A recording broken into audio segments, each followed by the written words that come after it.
নমস্কার।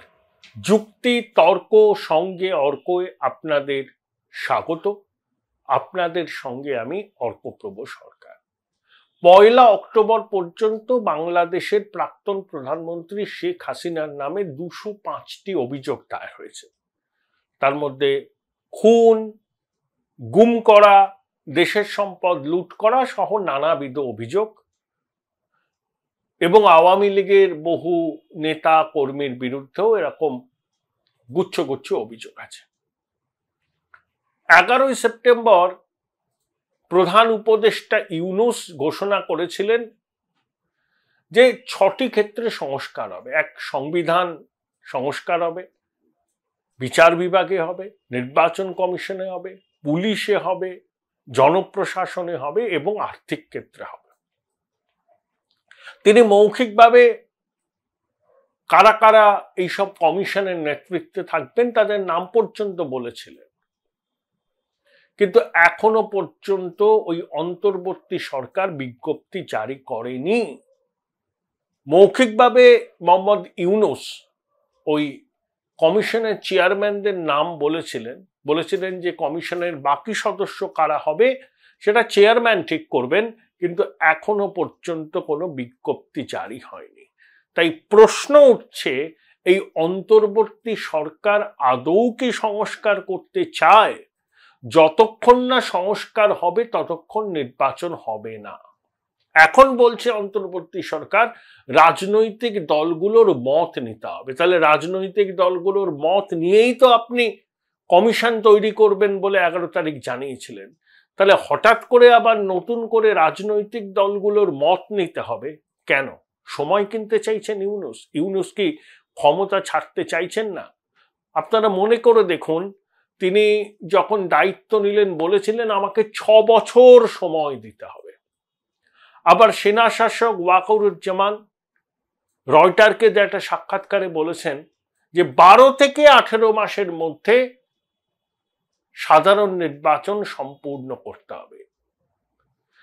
দেখুন, মোহাম্মদ ইউনূস একজন চিফ অ্যাডভাইজার, স্বাধীন গণপ্রজাতন্ত্রী বাংলাদেশের সর্বোচ্চ প্রশাসক একজন চিফ অ্যাডভাইজার হতে পারে। সেই জন্যই প্রধানমন্ত্রী নরেন্দ্র মোদী রাষ্ট্রপুঞ্জের সাধারণ অধিবেশনে ইউনূসের সঙ্গে পার্শ্ব বৈঠক করেন।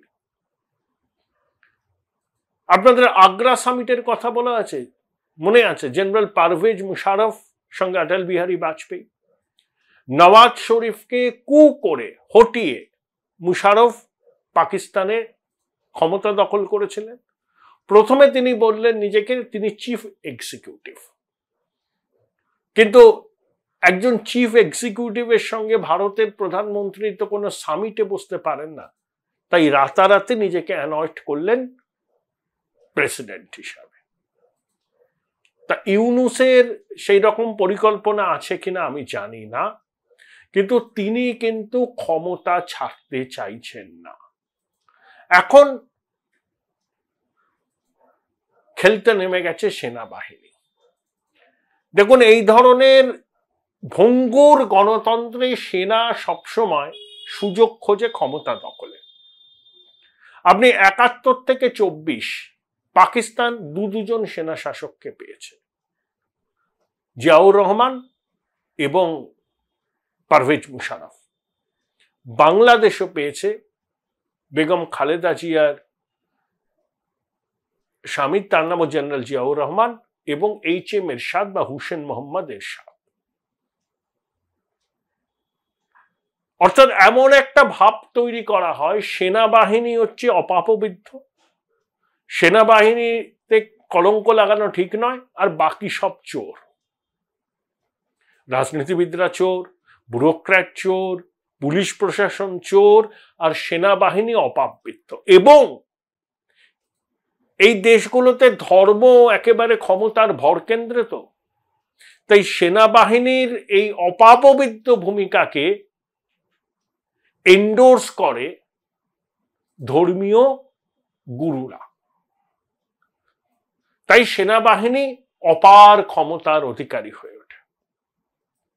দেখুন, ভারতবর্ষেও ইন্দিরা গান্ধী জরুরি অবস্থা চালু করেছিলেন। তারপরে নির্বাচন হয়। কিন্তু সেনাবাহিনী এই জরুরি অবস্থার আগে, জরুরি অবস্থার সময় বা জরুরি অবস্থার পরেও ব্যারাকেই ছিল। ইন্দিরার যে যে ড্রাকোনিয়ান সব জিনিসপত্র করেছিলেন, পরবর্তীকালে সেগুলো বাতিল করে পরবর্তী সরকার। সেখানে সেনাবাহিনী কোনো টাইম ফ্রেম বেঁধে দেয়নি, অর্থাৎ সেনাবাহিনী ব্যারাকেই ছিল এবং পলিটিক্যাল লিডারশিপের নেতৃত্ব মেনে চলত। কিন্তু বাংলাদেশ এবং পাকিস্তানে বিষয়টা সম্পূর্ণ আলাদা। এই যে টিনপট ডিক্টেটর ইউনুস, তিনি ক্লিন্টন ফাউন্ডেশনের অনুষ্ঠানে গিয়ে জানিয়েই দিলেন কিভাবে বাংলাদেশে শেখ হাসিনাকে গদিচ্যুত করা হয়েছে। মাহফুজ আলম বলে একটা ছেলেকে তিনি তুললেন মঞ্চে, সেই নাকি মস্তিষ্ক, এরই জঙ্গি সংগঠনের সে মাথা। বহু মানুষ মারা গেছেন বাংলাদেশে, এখনো অনেকে মৃত্যুর সঙ্গে যুঝছে। খুব অল্প বয়সী সব ছেলে, তাদের জীবন পড়ে আছে। অনেকে হয়তো চিরকালের জন্য পঙ্গু হয়ে যাবে, কারো চোখ নষ্ট হয়ে যাবে। ব্রিগেডিয়ার সাখাওয়াত এই মৃত্যু নিয়ে তদন্ত করছিলেন। চাঞ্চল্যকর দাবি তিনি করেছেন যে অনেক মৃতদেহের শরীরে যে বুলেট পাওয়া গেছে, সেই বুলেট কখনো বাংলাদেশের পুলিশ ব্যবহার করে না, ন্যাটো বাহিনীর সদস্যরা সেই বুলেট ব্যবহার করে। তাহলে ন্যাটো বাহিনীর সদস্যদের বুলেট কিভাবে বাংলাদেশে এলো এবং কাদের কাছে এলো? তাহলে পরিকল্পিত চক্রান্ত। ইউনুস নিজেই বলেছেন যে এটা গণ অভ্যুত্থান বা বিপ্লব নয়, অনেক দিন ধরে পরিকল্পনা করা হচ্ছিল, বিদেশি শক্তি ছিল যারা নিজেদের লিবারাল ডেমোক্রেসি বলে গর্ববোধ করে, বিভিন্ন দেশে গণতন্ত্র নেই বলে কুমিরের কান্না কাঁদে, বিভিন্ন দেশে সংখ্যালঘু নিপীড়ন হচ্ছে বলে সরব হয়। তারা নিজেদের স্বার্থ সুরক্ষিত রাখতে বাংলাদেশের মাটিতে নৌঘাঁটি বানিয়ে এই অঞ্চলে নিজেদের নিয়ন্ত্রণ রাখতে তারা এই কাণ্ডকে মদত দিয়েছিল বলে অনেকেই বলছেন।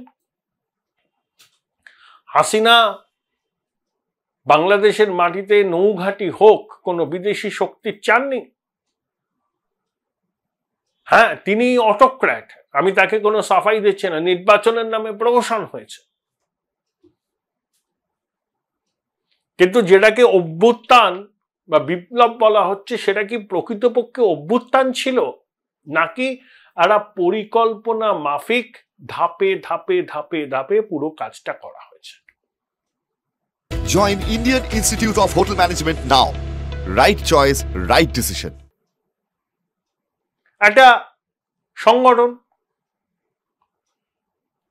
তারা বলছে যে বাংলাদেশে দুর্গাপুজো করলেও অনেক বিধিনিষেধ মেনে করতে হবে। ইনসাফ কায়েমকারী ছাত্র জনতা, যে দুর্গাপুজো মাইক বাজানো যাবে না, তাতে আজানের সমস্যা হবে। মাতৃ প্রতিমা কত ফুট হবে সেটা তাদের আগাম জানাতে হবে।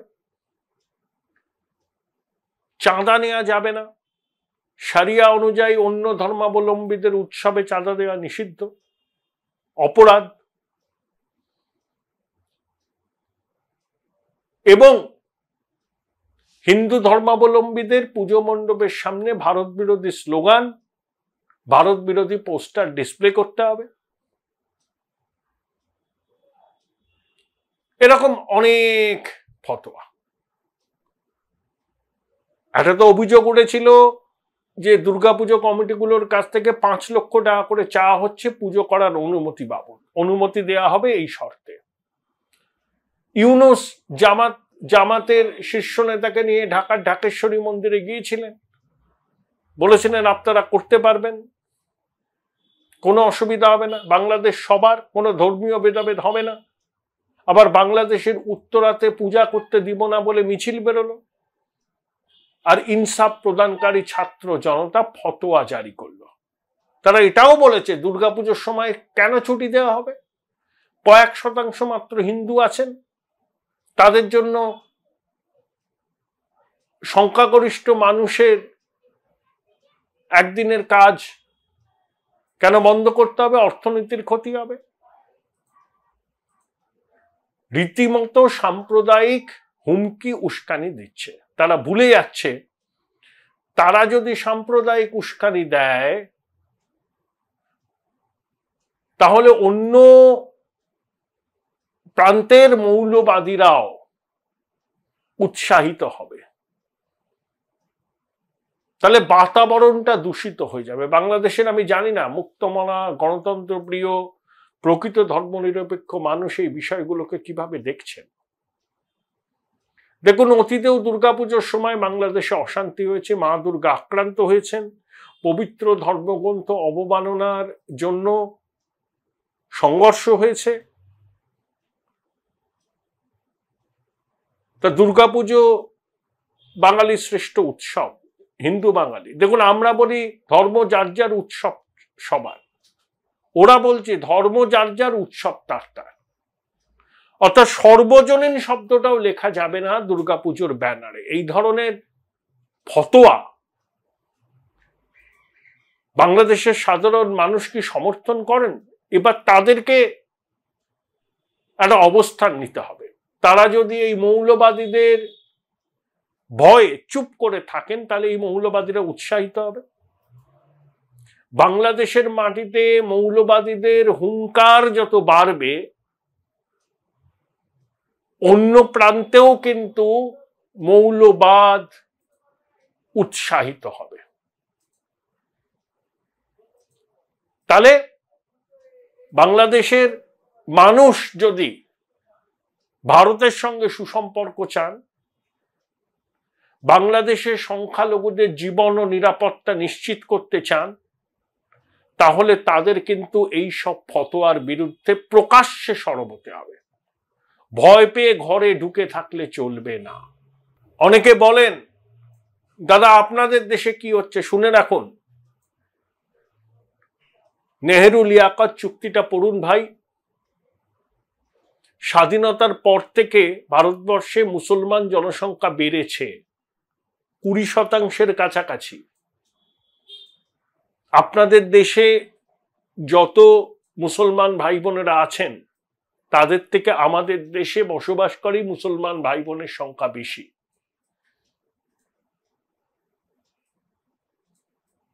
তারা ভালোই আছেন। একাত্তা বিচ্ছিন্ন ঘটনা ঘটেনি বলছি না, সেগুলো সত্যিই বিচ্ছিন্ন। কিন্তু এই ধরনের ফতোয়া যেটা বাংলাদেশের মৌলবাদীরা দিচ্ছে, ওখানে সনাতনীরা দুর্গাপুজো করবে, তার জন্য এই মানতে হবে ভারতবর্ষে সব হয় না, হবেও না। ভারতবর্ষ প্রকৃত ধর্মনিরপেক্ষ। আমরা সব ধরনের সাম্প্রদায়িকতাকে নিন্দা করি। আমাদের ধর্মনিরপেক্ষতার সংজ্ঞা এটাই যে সংখ্যালঘুর সাম্প্রদায়িকতা নিয়ে নীরব থাকব, আর সংখ্যাগরিষ্ঠের ক্ষুদ্র অংশ যদি এমন কাজ করে যেটা নিন্দা হওয়া দরকার, সেইটাকে ফুলে ফেপে তুলে ধরব, আর সংখ্যালঘুর সাম্প্রদায়িকতা নিয়ে নীরব থাকব। ভারতবর্ষের একটা অংশের মানুষের রাজনৈতিক দলের কাছে ধর্মনিরপেক্ষতার সংজ্ঞা ছিল এটাই, অর্থাৎ সংখ্যালঘুর সাম্প্রদায়িকতা নিয়ে নীরব থাকো। কিন্তু এখন ভাই জমানা বদলেছে। সব ধরনের সাম্প্রদায়িকতার বিরুদ্ধে আমরা সরব। আমরা তৃতীয় বৃহত্তম অর্থনীতি হওয়ার পথে। এই রাজনাথ সিং বলেছেন না, পাকিস্তান যদি ভারতের সঙ্গে সম্পর্কটা ভালো রাখতো, যে কঠিন শর্তে আইএমএফ এর কাছ থেকে বেল আউট প্যাকেজ নিচ্ছে, তারা 2 ডজন বার নিয়েছে। আইএমএফ অ্যাডিক্ট তো, ভারত আরো অনেক সহজ শর্তে অনেক বেশি টাকা তাদেরকে দিত, দান করে দিত। আরে আমার প্রতিবেশী না খেয়ে মরবে, আমার ডান হাত কি মুখে উঠবে? 90,000 কোটি টাকা মোদিজি দিয়েছে কাশ্মীরের জন্য, পাকিস্তানকে দিয়ে দিল, সুদও দিতে হতো না, যা। কিন্তু নির্লজ্জরা কাশ্মীরে সন্ত্রাসবাদীদের মদত দেবে।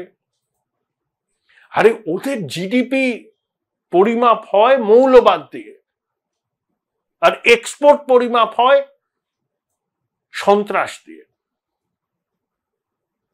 আমার বাংলাদেশি ভাইয়েরা, সবাই নয়, একটা অংশ এখন পাকিস্তান প্রীতিতে ডগমগ করছে।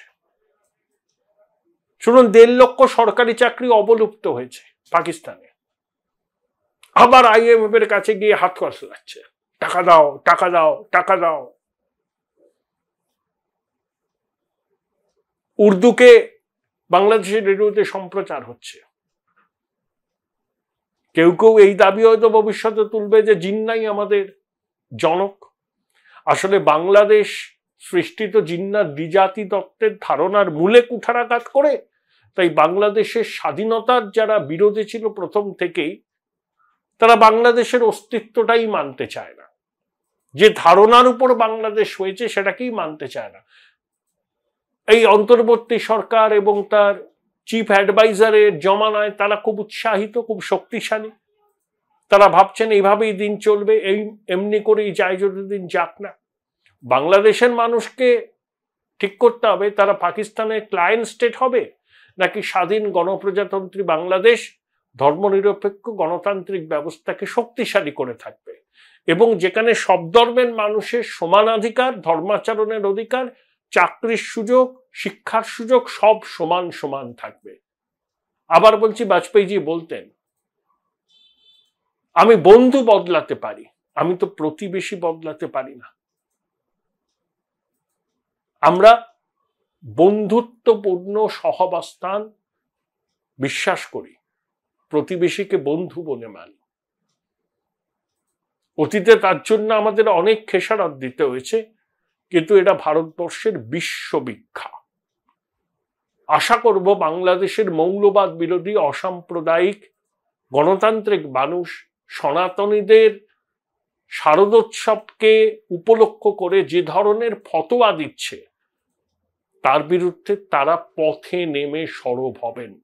এই আশা আমরা তো রাখতেই পারি আপনাদের কাছ থেকে।